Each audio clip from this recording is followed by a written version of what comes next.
And welcome back. Welcome, ladies, gentlemen, Gungan droids, Twilights, Togrutas, Gongchers, whatever you might be. Even those fancy-looking Caddy-Mundi Coneheads out here, I'm welcoming you to today's video where I think we got some good news on the surface with Capital Games CG, home and heart of Lord of the Rings Heroes of Middle-earth. I don't know, is that joke getting old? I don't know. I still like to throw it around there. Is backing down off something that was concerning us with the brand new Battle for Naboo raid. I think there's good news involved, but we're not going to really fully understand the power and difficulty of this raid until next week, July 2nd. But let me bring you guys on over and show you what we got. So late last night, Capital Games, our beloved community manager, dropped the new reward structure for the Battle for Naboo raid. And at first glance, it was looking concerning. But the good news is they edited their previous post, as we're going to discuss, that was breaking down all the tiers. And the new Relic 9 tier that they're bringing in, and they said there's going to be a new tier of rewards with the crate. However, they recently just edited it out, where now that the old level 7 is new with this raid, and with the increase in level, the max reward crate will also increase. There is no new max reward crate. And I think that's good news in several regards. Number one, I feel like it kind of dispels the theory of maybe a Relic 10 coming. I mean, you know, who knows? They still might roll out something, but at least I feel like the chance of it happening are a lot lower. Because as I was saying, what's the incentive to go to Relic 9 if there's no new character, no exclusive gear? And I'm happy that they're doing this because I don't want a Relic 10. So I'm hoping they're going to kick that can continually down the road. And the other thing that's good about this is I'm going to summarize with the rewards. This basically makes that new Relic 9 tier optional. If you're able to get, you know, good crates in the past, well, that's the problem. It's hard to do apples to apples when it's really apples to oranges at this point because it's a different type of raid. But for the most part, when we thought Relic 9 was going to be needed to get this new max reward crate, it looks like it's completely optional at this point, as we're going to see. So let's kind of break this down step by step, because at first glance, it's just a bunch of numbers being thrown at us, but we're going to do some comparisons with the previous raids, and then I'm going to kind of bring up my concern that's now coming to the forefront now that Relic 9 seems to be out of the equation as not as important. So as far as we can tell right now, the first thing you need to know, this shouldn't be too surprising. Some people are kind of thrown off guard by this, but the Mark III raid tokens are being pulled out of Endor. The speeder bike pursuit, you can't get it in the personal track. You can't get it in the guild milestone rewards. It's all getting pulled out and being poured instead into Battle for Naboo. Now, you could still do the old Endor raid, and if you want Mark 1 raid tokens, Mark 2 raid tokens, you can go for it. But the problem is the Mark 3 raid tokens, they're kind of important for moving along your higher relics of the Relic 7s, as well as the Relic 8, importantly, and a little bit of help towards Relic 9. So as always, like going from crate to Endor, it is advised for every guild to try the new Naboo raid and see what you can do. And I'm going to show the kind of the goal crate you're going to want to hit. But everyone should move out of it because you need some flow of Mark III tokens. 500 is better than getting no hundreds from the old Naboo raid and the crate dragon raid. So that's thing number one. That shouldn't surprise us. We saw that going from crate to Endor, and that kind of gave us some red flags. Maybe don't overinvest in some Omicrons and characters because it's going to be, you know, not great afterwards. So I'm super happy I was able to skip Endor raid and not throw the Omicron on Scout Trooper. Time will tell if the Gungan Boomadiers Omicron is going to be necessary.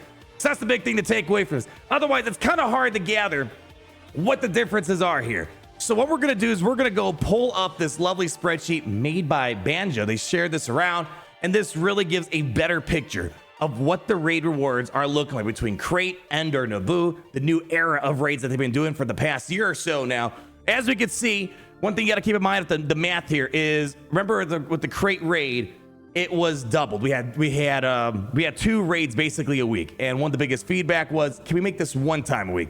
So then they started doubling the rewards for Endor and now Naboo because the raid will only be once a week. So although the numbers look less for the personal and the guild crate, remember, you got to kind of double it. So then you'll see the numbers match up here. So really, this new Naboo raid is going to be more similar to the crate raid in terms of the reward structure, in terms of the scoring. Otherwise, the rewards in all the crates will be virtually the same. So let's try to make that a little bit simpler, because even myself, I feel like I'm confusing me. So looking at the personal reward track, as we can see, let's look at mostly Endor since that's where we're coming from, and it's got a similar schedule here. As we can see, it looks like there's gonna be a small increase in Mark 1 currency if you're only getting the first reward track here, and it's gonna go up by 50.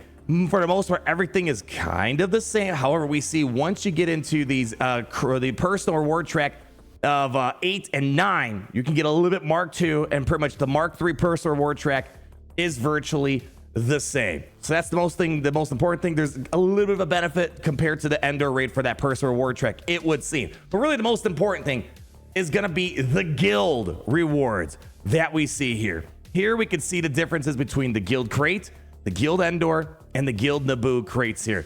Now remember, the crate rate was a little bit different. You got to kind of double the rewards. If you do 6,250 times 2, what is that? That's 12,500, just so you can understand where the math is coming from. But the most important thing is box number 8, the highest box that you could obtain in the crate raid, is still 520 for the Naboo raid. Now Endor is a little bit different because remember you had to do 8 attempts, was it right? 8 attempts. So there's a little bit more, therefore the higher, it required a higher score to get box 10. But nonetheless, when you put it all in parity, it was basically the same score overall. But what we're seeing here is, as you can see, the rewards are basically the same. When you compare it to the max crate for Endor, 8,770 Mark III currency, 8,770.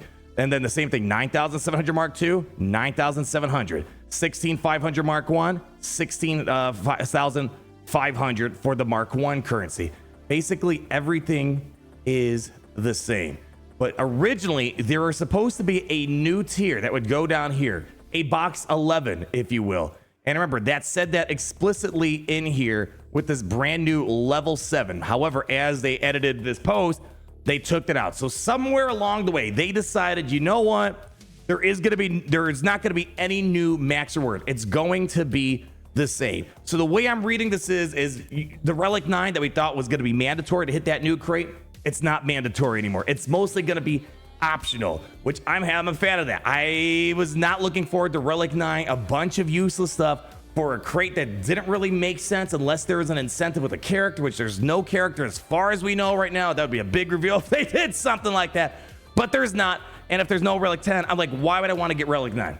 Why would I want full Relic 9 teams? It just didn't make sense. So I'm glad they're backing out. I'm sure they probably looked at the numbers and they saw the Relic 9 rates are pretty abysmal and there might be a big backlash. And we still don't know really how difficult this event is going to be. It was alluded to that this should be more difficult than Endor, but how much more difficult? It's hard to say until we get our hands on it. So if there's one thing to take away here, the Relic 9's optional, and we'll throw a second thing in there. The rewards are basically the same. There is no change from the max crate that we have, but here's where the big problem lies now. And I'm gonna pull up my free-to-play counter so we can kind of go through all this. So I'm happy that at least in that regard, the rewards are mostly untouched. But the thing that's going to touch the rewards is not going to be through these crates. What instead is going to be happening is the difficulty of this event. So we have the crate rate and speeder bike pursuit up for my free-to-play account. I want to show you a comparison here. So in the crate dragon hunt, my guild, it still shows the last thing that we were able to hit. My guild was only able to hit this first bronze crate. And if you know my rule of thumb, with these new raids, at the minimum, you really want to try to hit this bronze crate. And we were able to hit that in my guild. We didn't really have everything from the HUD cartel to the Mandalorians, but we were able to manage our way. We're at the minimum. We were able to get that first bronze crate. And that's the goal that you want to have in Endor. But we were able to excel in Endor way more than we did in the crate dragon raid. Let me show you. Moving on over to the Endor raid, which is still active for the time being, only a few more days left of it. We just actually wrapped up one a minute ago. And as you can see, we didn't stop at that first crate, which again, if you're hitting that, you're kind of hitting the bare minimum. You're doing all right. That's where you want to go. My guild wasn't able to hit the second bronze crate, not this first blue crate, but the second blue crate, the 144 million one. So our guild saw a total collective increase in rewards because we were able to get beyond these bronze crates into this. Say what you will about the raid. As you know, I wasn't a big fan of the gameplay aspect. I know it's a game. The gameplay should be good. It wasn't, in my opinion, but at least this was audible. Keep in mind, most of my guild autoed this and they did better than when they were in the crate dragon raid. That is a big deal. So it was audible. More people had the requirements. from all the rebels, the Empire stuff. It was a lot more accessible. But now we're moving to Battle for Naboo, and this is maybe why they rolled back this whole new tier of rewards for this Naboo raid. My concern is that guilds might be going backwards again in the total rewards that they are going to be getting. Because remember, let's pull this up real quick. Remember the requirements for this new raid? Not a lot of people are happy here with this. And, most people do not have Jar Jar Binks, Master Qui-Gon, Padawan Obi-Wan to a suitable level right now. So, I mean, people have Darth Maul, so that was one thing that they kind of had. But not a lot of people have the staff up and running. Not a lot of people with those Gungans up and running. Queen Amidala is still very new. R2-D2, yeah, okay, Mace Windu people had. And then pretty much most of these Jedi, except Grandmaster Yoda, very difficult to get to acquire. I mean, Ki-Adi-Mundi to this day is still one of the most exclusive units in this game for people to get a hold of, which is pretty crazy. And then maybe some of the Separatist stuff and the Darth Sidious people had up and running. But the list is definitely a lot shorter for common things people have up and running at somewhat of a decent relic level compared to Endor. So my fear is then looking at this and then kind of going back to the past and checking how my guild and my free-to-play count did inside of Crate versus Endor. My fear is, although the reward tiers are the same, there's no new reward, no new reward crate that's to be giving with to associate the new Relic 9. My concern is that people might end up losing rewards just from difficulty, which that will be found next week. Is this a super difficult event? Time will tell. But furthermore, just alone the difficulty of the requirements, the inaccessibility of some of the non-popular units in there that people don't want to get Jedi Knight Guardian up and running. I hate to tell you, huh? I know we think it's top shelf Jedi out there, but not a lot of people are looking forward to that. So that's the thing I think we need to be looking for, and that's maybe why they rolled back this whole Relic 9 decision. There still will be, to be clear, there still will be the Relic 9 tier in terms of difficulty. There will be the tier 7, and if you do have the Relic 9 characters, you can do it, but by no means does the math should still work out, assuming this isn't super difficult, that if you just had Relic 8, you did just the Relic 8 tier, you can still hypothetically hit the max crate. But again, it's going to come down to difficulty and how accessible are those characters. So we'll have to wait and see. They haven't released anything else. There's no news of whether there's gonna be new rewards. Maybe they're gonna add, droid brains into the rewards or something like that inside of the shipments. That would be great.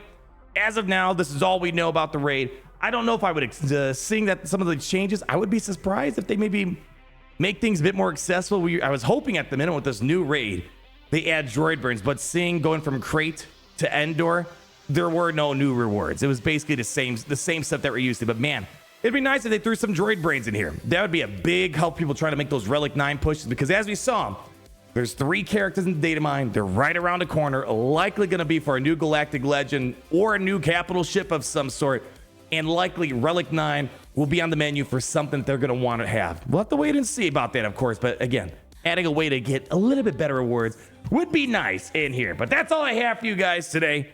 I'm happy in one regard, but I'm concerned in the other regard. So would love to hear your thoughts down below in the comments. We're a few days away. Don't worry. We're going to navigate our way through Naboo, trying to get you the best rewards possible. But we got to keep our eyes peeled. There's a certain smelly smell that I'm worried. And boy, it doesn't make me feel good if people are going to go down in rewards. When Endor raid, overall, I think treated people well, better than the Crate raid. But time will tell. More importantly, I hope it's a fun raid. I want to play the game to have fun. Anyway, that's a lot to ask out of us, right? Nonetheless, until then, thank you guys so much for stopping by. Enjoy your weekend. And always remember how it's great to be in the Empire today. Oh, it's great to be in the Empire today. The sun never sets.